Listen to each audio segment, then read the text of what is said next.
ነገረ ቅዱሳን ለምን እንማራለን? በስመ አብ ወወልድ ወመንፈስ ቅዱስ አሃዱ አምላክ አሜን።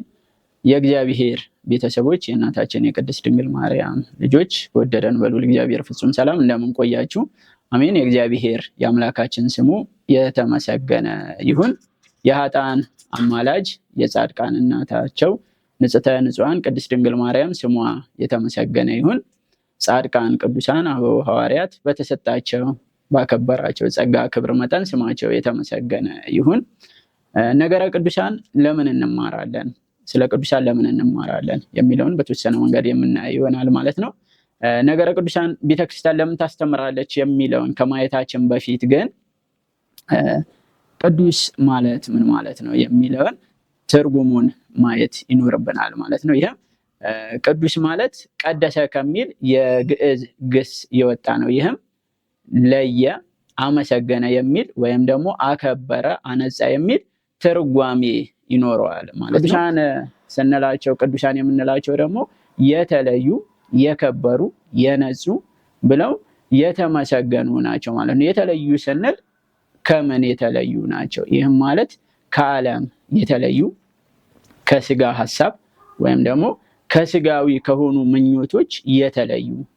ብርሃነ ዓለም ቅዱስ ጳውሎስ የስጋ ምኞት ወይም ደግሞ የስጋ ፈተናዎች ብሎ ከዘረዘራቸው ከነዚህ ነገሮች ምን ያሉ የተለዩ የነጹ ናቸው ማለት ነው።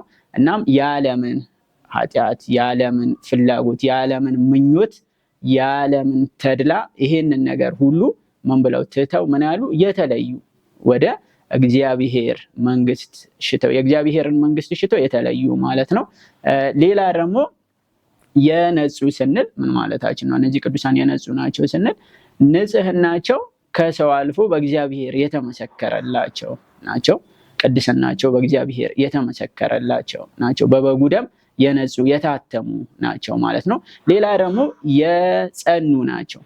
ይህም የጸኑ ናቸው ስንል ቅድስናቸው በተወሰነ ጊዜ በኋላ የሚቋረጥ ወይም ደግሞ ከተወሰነ ጊዜ በኋላ የሚቆም አይነት አይደለም። እነዚህ ቅዱሳን የምንላቸው ምንድናቸው? የከበሩ ናቸው። ይህም ብርሃነ ዓለም ቅዱስ ጳውሎስ በሮሜ መልእክቱ ምዕራፍ 8 ከቁጥር 28 ጀምሮ ባለው ሲነግረን እግዚአብሔር ያከበራቸው ማንም እንደማያወርዳቸው ወይም ማንም ዝቅ እንደማያደርጋቸው እግዚአብሔር አንዴ አክብሯቸዋልና እናም እግዚአብሔር ያከበራቸው ማንም ሊሽራቸውም ሊያወርዳቸውም እንደማይችል ስለዚህ ባለቤቱ ራሱ አክብሯቸዋል ማለት ነው። እነዚህ ቅዱሳን የምንላቸው ሌላ ደግሞ የተመሰገኑ ናቸው።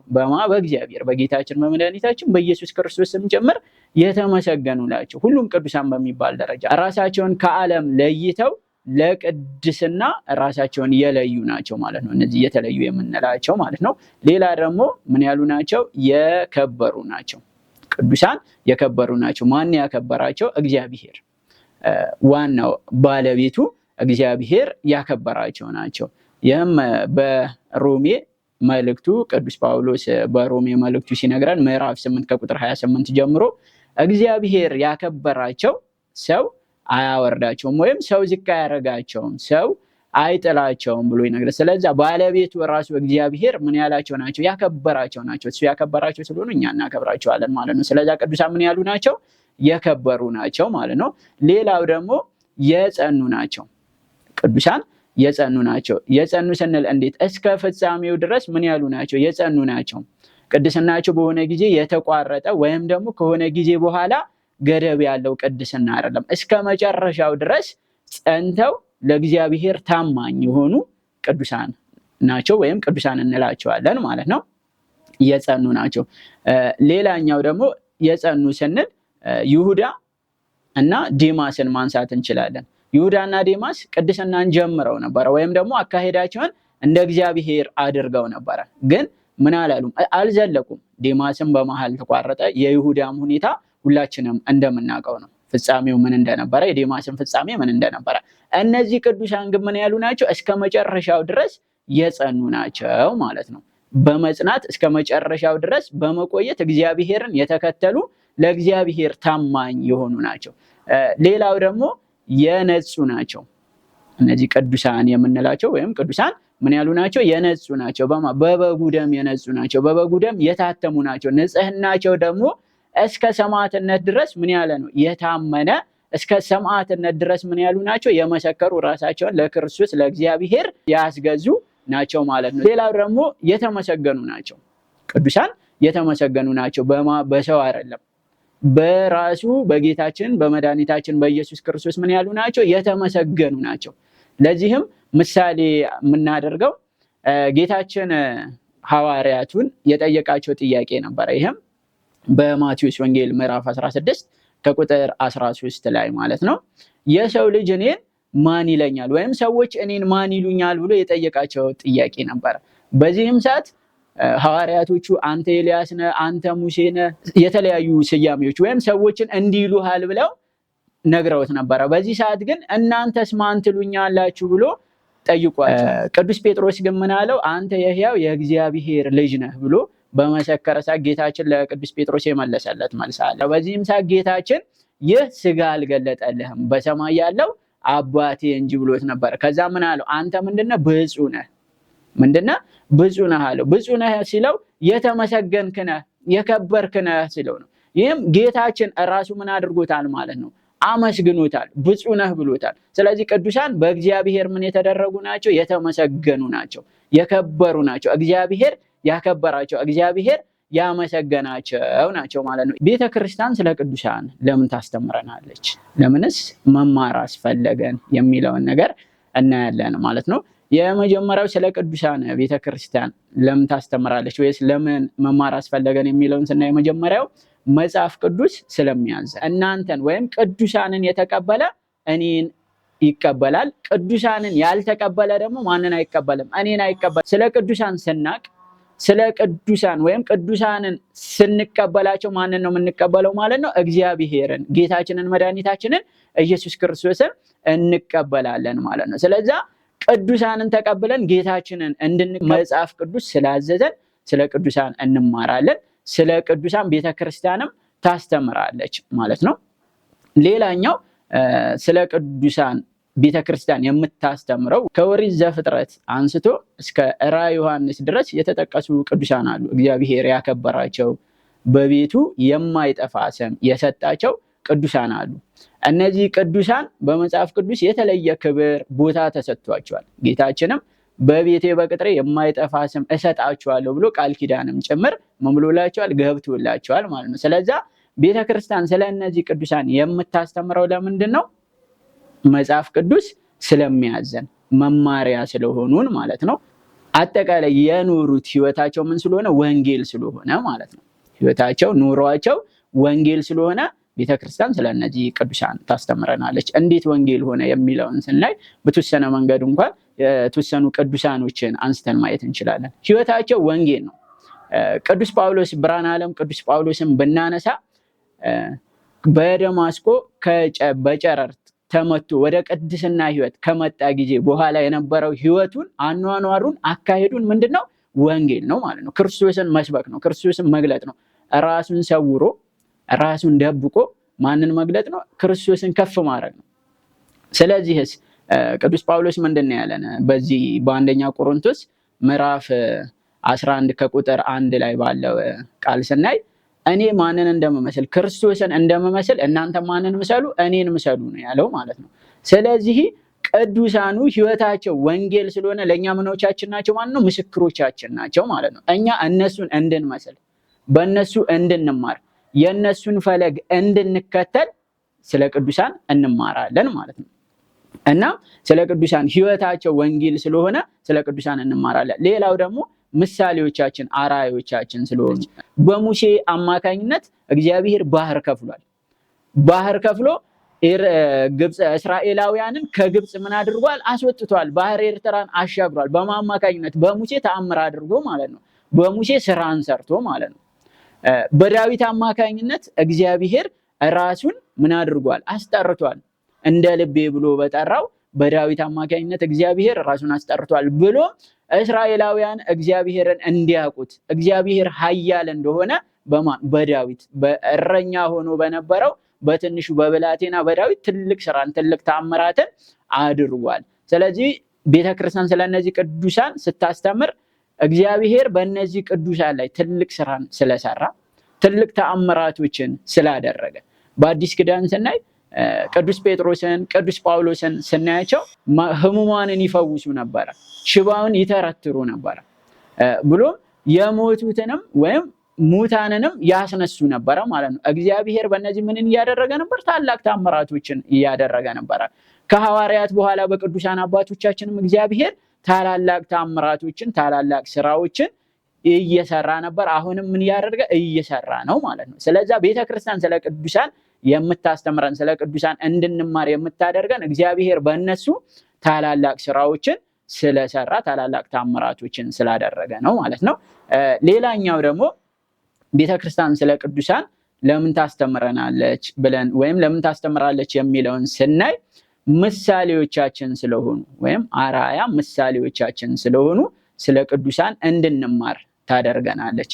እንዴት ከተባለ ወይም እንዴት ምሳሌዎቻችን ሊሆኑ ይችላሉ ከተባለ ቅዱሳን ህይወታቸው ወንጌል ነበር፣ ኑሯቸው ወንጌል ነበር፣ አሟሟታቸው ወንጌል፣ እስከ ሰማዕትነት ድረስ ስለ ወንጌል ሲሉ ዋጋ የከፈሉ ናቸው ማለት ነው። ስለ እግዚአብሔር መንግስት ሲሉ ዋጋ የከፈሉ ናቸው። የነሱ ህይወታቸው ወንጌል ስለሆነ ስለነሱ እንድንማር ታደርገናለች። ምሳሌዎቻችን አራያዎቻችን ስለሆኑ ማለት ነው።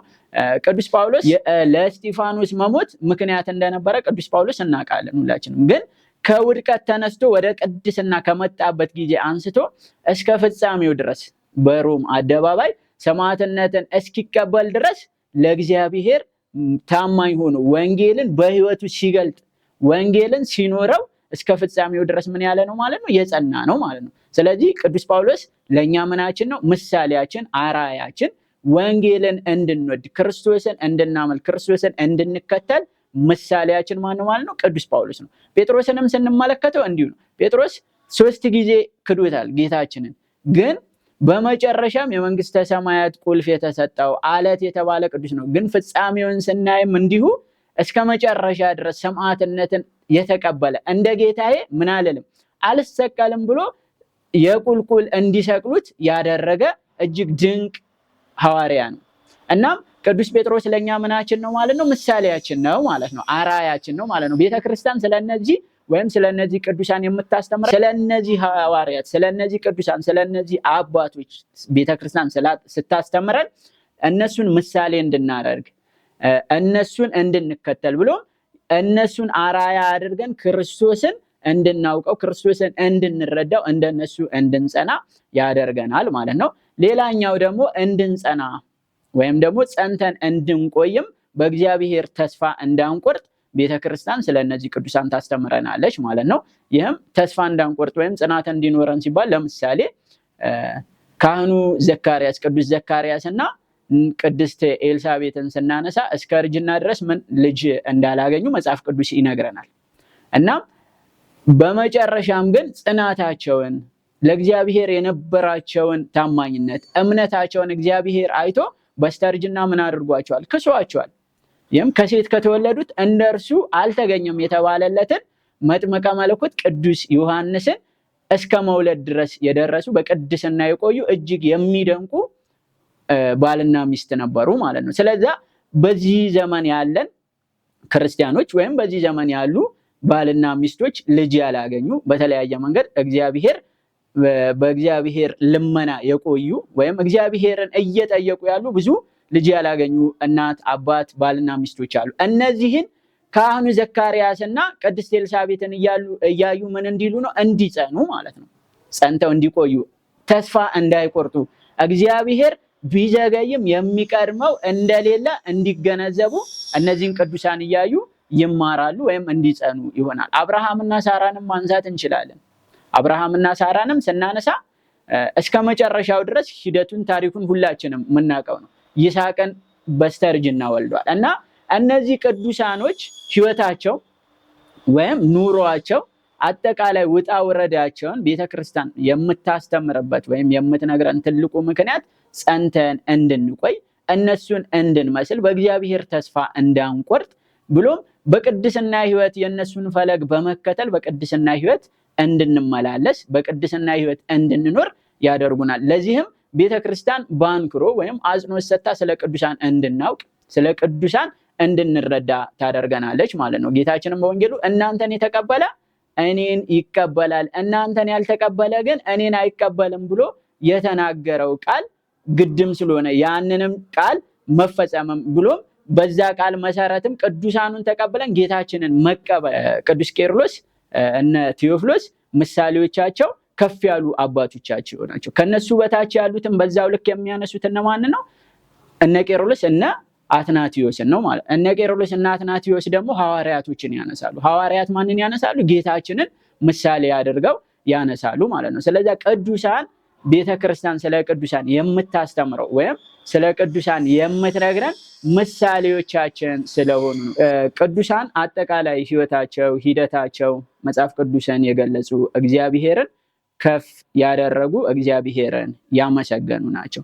እና የቅዱሳኑ ህይወት ምን ይመስል ነበረ? ቅዱሳኑ የሄዱበት መንገድ ምን ይመስል ነበር? ኑሯቸው ምን ይመስል ነበር የሚለውን ለማየት ነው። የቅድስት ኤልሳቤጥና የቅዱስ ዘካርያስን ህይወት መማሪያ ይሆናል ወደኛ። ለምሳሌ አንድ እናት ልጅ ያላገኘች ልጅ የሌላት እናት ቅድስት ኤልሳቤጥን እያየች ምን ትሆናለች ማለት ነው? ትጸናለች፣ ትበረታለች። ልጅ ያልወለደ አባት ካህኑ ዘካርያስን ወይም ቅዱስ ዘካርያስን እያየ ምን ይላል ማለት ነው? ይጸናል። ምክንያቱም እግዚአብሔር እነሱን በስተመጨረሻ ምን አድርጓቸዋል? ክሷቸዋል። ከሴት ከተወለዱት እንደሱ ያለ አልተገኘም ተብሎ የተመሰከረለት መጥምቀ መለኮት ቅዱስ ዮሐንስን የሚያክል ልጅ እንዳያገኙ መማሪያ ይሆነናል ማለት ነው። እኛም በጽናታችን እግዚአብሔርን በማመናችን እንደዚህ አይነት በረከት እናገኛለን ብለን እንድናስብ ነው።